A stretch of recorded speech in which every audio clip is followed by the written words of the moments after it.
Hi everyone, Ted from LTM Elite Consulting. Today I was going to talk about and give my input what I noticed regarding the long Berkshire Hathaway annual meeting report, and I'm going to link this bit below my comment section, the CNBC.com live updates, and a couple of areas that I like to go over. It's so important to understand behind what's going on with this whole Warren Buffett mindset and how he's been so successful.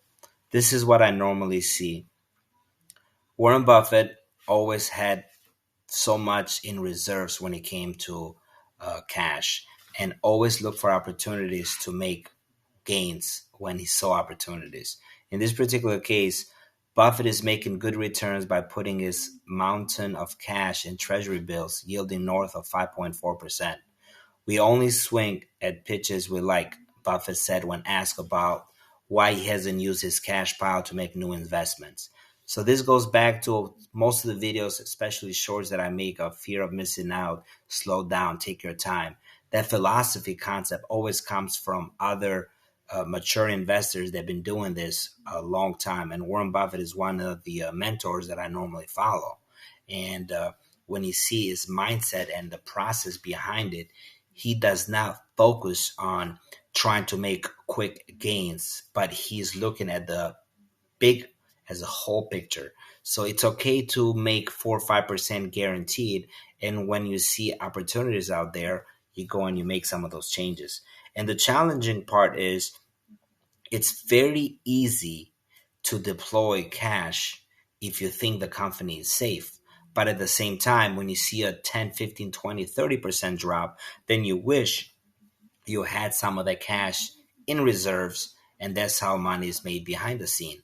And most of the time, as you can see it, look at the cash reserve in this case. Berkshire cash reached up from 167, so recorded high was 188 and is at 167.6 billion in the fourth quarter. Buffett previously revealed that he's been buying 3 and 6 months treasury bills every Monday. So this is something that for most of do-it-yourself investors is great to take notes from what legends normally do when it comes to investing, and then do your due diligence. And if you need to sit around with fee-only financial advisors, you do that as well. But don't rush doing things if you don't understand the whole concept of what is your idea behind the approach on certain investments. Further down, as I was looking here, one of the other areas that I saw you mentioned was about AI. Uh, let's see. Buffett says AI scamming could be the next big growth industry, likeness technology to nuclear weapons. So what he's talking about it, I guess, let me read it. Buffett said that the artificial intelligence scamming could be the next big growth industry, likening the technology to nuclear weapons in its potential for great change. The Oracle of Omaha said he doesn't know anything about AI, but recounted a recent encounter with an AI-generated image of himself on a screen that made him nervous about the technology. And that's been going around not just with him, but with so many other advisors or so many other high uh, public speaking figures out there that they are using the AI behind the scene as they are the one they are promoting a certain product. But this is our the future that we live in. Everything is being automated. So but that's why we have to be careful when we watch videos, when we see all this information out there, unless you see it from a good source or you get the chance to log in on their website and read it, an article or something that was printed from a good source. Be very careful when you make decisions because you work hard for making your money out there. So don't just blow it based on a video, including my video. Most of my videos are educational purpose and I share my thought behind it, but I will never tell anyone what to buy and why they should buy it because at the end, I don't know your situation and I don't understand how do you process things based on a video or on information. That's why when you sit around with a fee only financial advisor, there are so many good ones out there. And I'm going to link, actually, my website, I do have a couple of them. You go in and you schedule an appointment and you talk with them if you are looking for someone as a fee only advisor. Otherwise, just learn it yourself, do your due diligence, but be very careful. So the reason I'm talking about this area is AI is the future, and Warren Buffett investing. Um, Let me just show you guys. Like,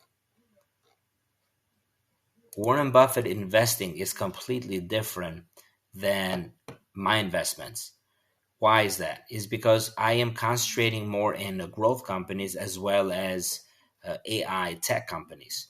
Um, Warren Buffett is concentrating, as you can see, this varies, but right now is at 50% of his first holding is Apple. Then you have Bank of America at 10%, and this was before he actually sold some Apple shares. So when people say, "Oh, Buffett sold millions of Apple," if you look at his whole portfolio, if Apple was struggling a little bit and then he went down and currently is back up, he sold a very small percentage. He's still holding probably somewhere around 40 something percent. So if you think about it, most of the time when it comes to investing, you do want to have it diversified and not be heavy in one company. And in his case, because he's been managing and he's been doing due diligence for such a long time, and his risk level is so high, especially when he has so much uh, years of experience, credibility, and wealth behind the scene that he can deploy it if he sees a sell or some type of opportunities out there. But anyways, I don't want to get offline of the topic.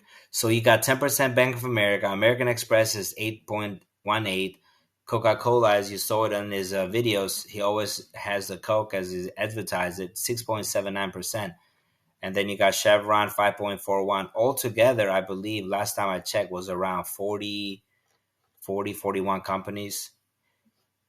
So with that being said, is having an asset location and selecting few companies that in the long run is going to outperform the S&P 500 as long as you do your due diligence. It's nothing wrong to do that. But again, check with your financial advisor. I'm not giving any specific advice. I'm just sharing what you guys should do or think on your own, and let your imagination go wild when it comes to making some decisions out there, especially in this time of day that we live. We have so many different information, so many things available in our hand, and instead of learning more, most of the people just uh, put it and forget it. And that's kind of like a lazy approach. But again, lazy approach are great if you want to go that route. I just wish you guys the best. I just always like to share and give my opinion, but at the end, it's just my opinion. It means nothing. So I wish you guys the best. Till next time, take care.